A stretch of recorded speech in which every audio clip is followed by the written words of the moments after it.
it was always going to be a challenge, I knew from the beginning of this exercise, to try to find a way through the difficult issues and not end up either looking like a cheerleader for local government or an apologist for lack of central government action.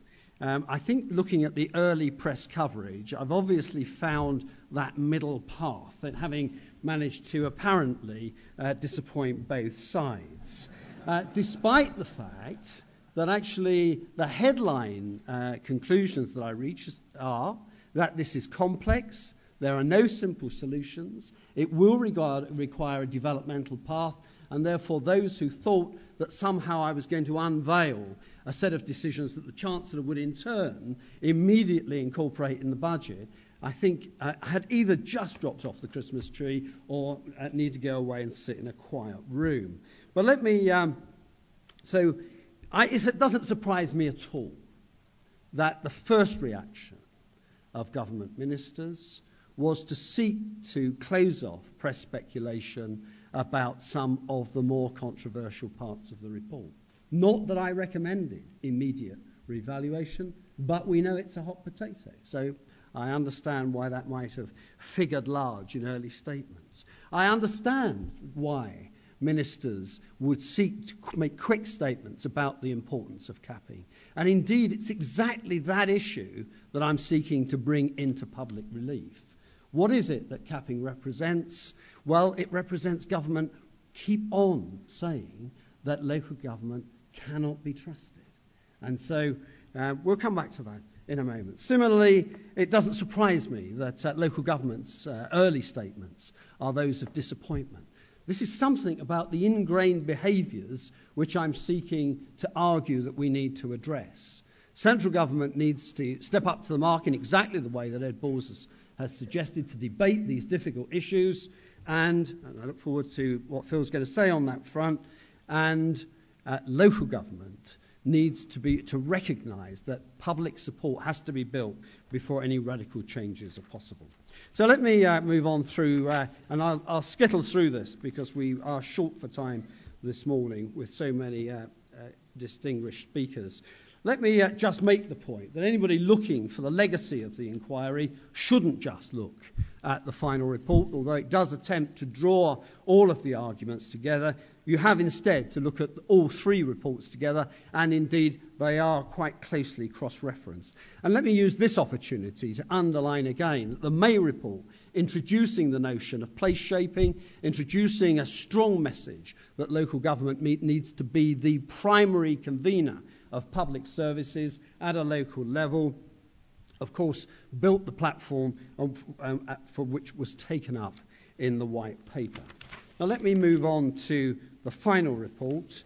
I rather foolishly, earlier in the life of this project, said that I wanted to distinguish myself from Frank Layfield, arguing that Layfield's report, an outstanding report on the future of local government, had sat on a shelf with no action following it. And on one occasion, some bright spark in an audience pointed out to me afterwards that I would do very well to emulate Frank Layfield, still being talked about 30 years after the report came out. So maybe I should have been a bit more cautious, really. But one thing I'm clear about is that Layfield was absolutely right when he drew that report together in 1976. The big issue here is about the type of country that you want to live in. Is this country so small, so homogeneous in its population, so standardised in terms of the expectations, preferences and tastes of its different populations, that you can safely run it from Whitehall? Or is it instead a complex, diverse country where the needs of Bradford, Basingstoke and Boscastle are all so different that you need to make more decisions at a local level? And so I make no apologies for devoting a good part of this final report to the case for local government, to a strong assertion that there is still a place for the local, even in a global age. And I don't argue that only in terms of improved satisfaction, but also that this is the only sensible way to manage some of the expectations and pressures currently faced by government services and public expenditure. If all we do is to simply add to the list of national expectations, national entitlements, then that is an inexorable route to stacking up a bigger and bigger tax bill in a country which clearly, inevitably, has some tensions about how much more tax is to be collected. I do, again, make a big point in the report about the potential role of local government in improving local economic prosperity, because frankly it stands to reason that if it is possible by action at local, regional and national level to grow the cake further, then it leaves us more room for choices as individuals and families, but also choices as communities.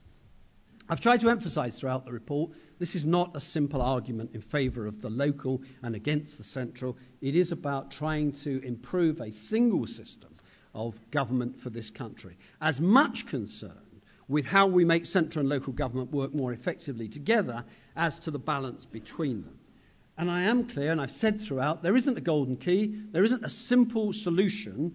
We have to find ways of changing behaviours, rebalancing responsibilities, and that will take some time, and a platform of public trust and confidence still remains to be built. And anyone who thought that it was possible to bring forward more radical recommendations, or even or to see immediate government action on those recommendations that I have brought forward, simply hasn't read carefully the press and public reaction even to these proposals that I've included in the December report. So I say again, what we need is a developmental approach, but we mustn't miss the chance to begin the journey, and that's something where I'm looking to Phil and his colleagues to give a very clear signal of their willingness to begin to make a movement. Let me move on then to what the problems are, because, and to go over these very briefly, they are about a lack of flexibility at a local level. You saw that emphasised in the May report. Just frankly, too little freedom for councils to respond to the people that elected them, and that has to be tackled by freeing up for more local choice and simply empowering local government to make a difference at a local level. Confused accountability about who is responsible for expenditures, tax increases, I think undermines trust not only in local government but in the whole system of government. A lack of incentives to reward communities that take responsibility, take stronger responsibility for improving the economic welfare of their community, of their own economic welfare, and of course a continuing issue of fairness. And what I've tried to expose in the report is what we all know to be true, that fairness very often depends, your view of fairness depends upon where you're standing. And so there are many different perceptions of what is fair, and that makes this such a difficult set of arguments to expose. And then finally, when we talk about efficiency, a strong hope from me that we can move towards what economists refer to as allocative efficiency, as concerned with doing what people want, as seeking to meet some centrally imposed targets of what represents good value.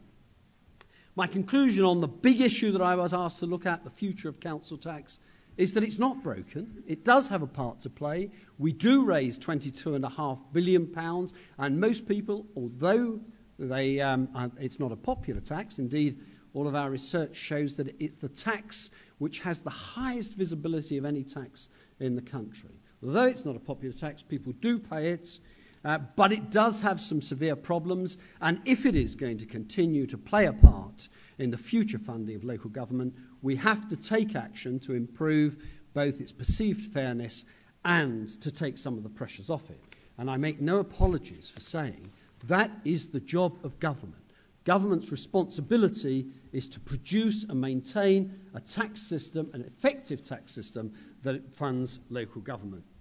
Now let me try to go through some of the recommendations. I'm not going to spend a lot of time on recommendations to local government. To some extent, this builds on the May report, which introduced my message of place shaping a set of responsibilities that go beyond the provision of services, and which I've sought to define in this report as the creative use of powers and influence to promote the well-being of the community and its citizens, underlining that this is not just a simple issue of those services which a local authority is individually responsible for, to underline the importance of the convening role across the whole public sector in a locality, to underline the importance of building coalitions that go well beyond a council's boundaries, be they working more closely within a virtual county, be they building up with other councils new sub-regional structures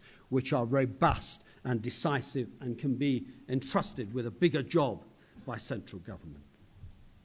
Let me move on to keep to time and just spend a little bit of time on the recommendations to central government. And I've tried to put down here my interpretation of what I've heard so far from government in terms of how they've reacted to the recommendations. And Phil will say, I'm sure, more about this in a moment. Perhaps most of all, the need to improve flexibility, and through doing that, to take some of the pressure off of council tax, sharing responsibility for the burdens that are imposed on the local taxpayer. And there a clear yes to this being reviewed further as part of the comprehensive spending review. But just a moment for me to emphasise, this is not just about specific grants, important though they are. Situation now where the Shropshire County Council illustration that we've included in the report shows that 50% of all central government funding going to Shropshire is now in the form of specific grants, with 80 separate rule regimes associated with it. Put that beside the introduction of the new schools grant, which dramatically shrinks the amount of money that central government puts into the pot as part of the revenue support grant, and we clearly have a problem in terms of the amount of flexibility there is at a local level to respond to differences in local circumstances, needs and preferences. My second recommendation in terms of how we might improve local flexibility is a direct response to the message that I got from the business community in a number of consultations spreading over the 2.5-year period, where the message came back very strongly from the business community that they would not welcome, indeed would be hostile to the relocalisation of the business rate, felt that local government was not yet ready for that power, but nonetheless, in many cases, argued in favour of local flexibility, and particularly the need to better fund economic development and local infrastructure. My response to that is to propose that we look at a supplementary business rate to be determined at a local level. Yes, it will need to win the support of the business community, but the sums could make a really big impact on infrastructure investment in this country. Take London alone. If it were agreed to raise a 4p supplementary rate, and I've suggested that might be the maximum that would be possible, that would raise a total of £438 million. That would fund a £3.4 billion loan paid back over a 10-year period, 20% of the total cost of Crossrail. It's not for me to suggest that Crossrail is the priority, but just to illustrate that if that is London's priority, this might be a way of carrying that project forward. My third proposition in terms of increasing local flexibility, the need to, the scope for introducing a power to enable local authorities to make flexible charges for waste collection. My response very firmly to those who say this is double charging for a job that local government already does is to say this is one of the big iceberg issues that we're facing as a country. None of us want to live next to incinerators or landfill sites. The cost of disposing of rubbish increases year by year. Government is right to draw attention to that, and indeed the European community have made it clear that there will be fines, and that we know that they will be passed on to local government in this country. My plea is very simple. Individual communities need to have the power to change behaviours so that they have the power to avoid those fines and those extra charges which are coming down the line. In terms of fairness, a very clear message for me about the needs of pensioner households. They do feature prominently in terms of unclaimed benefit. I've been clear that in terms of fairness against income, the most important issue, the quickest way to address the problems there would be through the council tax benefit system. And my recommendations are clear, that we need to automate this to get that £1.8 billion worth of unclaimed council tax benefits into the hands of those who are entitled to it. 1.36 billion of that is actually owed to pensioner households. And it's just worth pausing for a moment on the scale of this problem. Under the old rate rebate system, pensioner households predictably were amongst the largest beneficiaries of that scheme. Then the take-up rate was 75%. Now, under council tax benefits, it's somewhere between 53 and 58%. So, and what is more, that has declined steadily since the tax was introduced in 1993. The message is clear. Local take-up campaigns are not enough. We need a national response if this tax is to continue to be seen as fair and equitable in this country. And the National Audit Office has estimated that every 10% increase in take-up would bring 47,000 households out of poverty. So in terms of fairness, automation of the council tax benefit and renaming, and this is no small matter because I don't understand why this was ever called a benefit. It is about calculating the tax bill of a household, and therefore important that it's seen as a rebate, and that's the title that it should enjoy. Now, I'm going to run into trouble, I think, if I try to go through the whole of the presentation that I've got for you this morning. So I'm going to try and cut this short by just quickly going through the remaining slides. I want to just spend a moment on the importance of improved incentives in the system. Government has clearly said that it's going to move on the local authority business growth incentive scheme by reforming that, but I also think there's more to be done on block grant. I've underlined the importance of transparency and clarity about who is responsible for what. I haven't suggested a grants commission. That was the LGA's proposal, because it seems to me the decision-making about which community benefits in terms of grant is properly a matter for ministers. But I have said very clearly that there is a big job to be done by somebody of actually estimating more clearly for the public whether mandates imposed by government on local government are fully funded. That might well be a job for the Audit Commission or some other body. And why is it that I've insisted upon including in my report a recommendation on the end of capping when it was clear to me that this government would immediately rebuff that? It's to underline that central government shares a responsibility for the impact of its decisions as they fall upon the council taxpayer. And that is obscured by the current capping regime. As I've underlined at the beginning, a developmental path has both those short-term changes, some medium-term, which are clearly the domain of other governments. They include revaluation.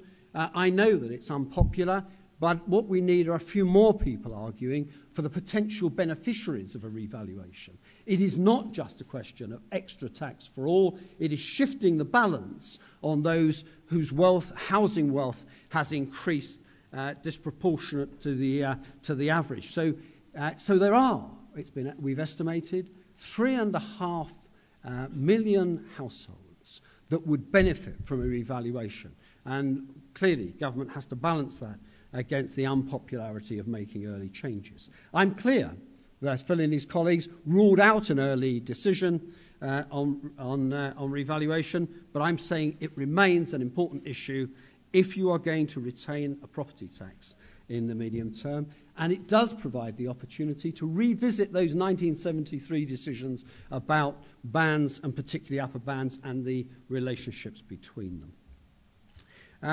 Just going on, what are the long-term options? Well, for those who believe that a local income tax is the way forward, it isn't ruled out, but I do think there's a job to be done, a big job in terms of building public support for that sort of change. All of our polling shows that the majority of those polled favour the introduction of a local income tax as opposed to the continuation of council tax, but only 13% of them think they're likely to pay more upon that change, and that clearly is unlikely to be a realistic picture. I don't rule out the relocalisation of business rates, but clearly say that could only be achieved on the basis of a much stronger understanding and foundation between local government and the business community. Clearly, government has indicated that it will keep these under review. I'm going to leave that one out in the interest of just trying to finish this off on time. What's my vision for the future? Well, in short, what I'd like to look back on, and I don't believe that it would be right to seek to do that for more than the life of one government, because that's the period that I've mapped out the changes that need to be made.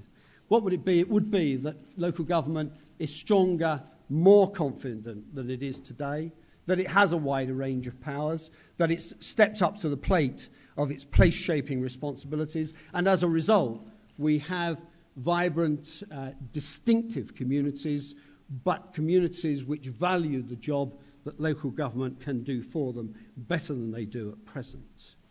It would be a future in which there was a better understanding of both the scale and purpose and responsibilities for local spending decisions, which of them relate to central government policies and which are truly matters of local choice. Overall, perhaps, a system that offers greater confidence, greater trust, a closer bond between the citizen and the government of this country, whether it's at local or national level. It's not my job now to spend the following months, I think, proselytising about this. My job was to analyse the opportunities and to hand that over to government and the public and local government for the debate ahead. We're only beginning that process today, and I encourage you to play your part in it. Thank you very much.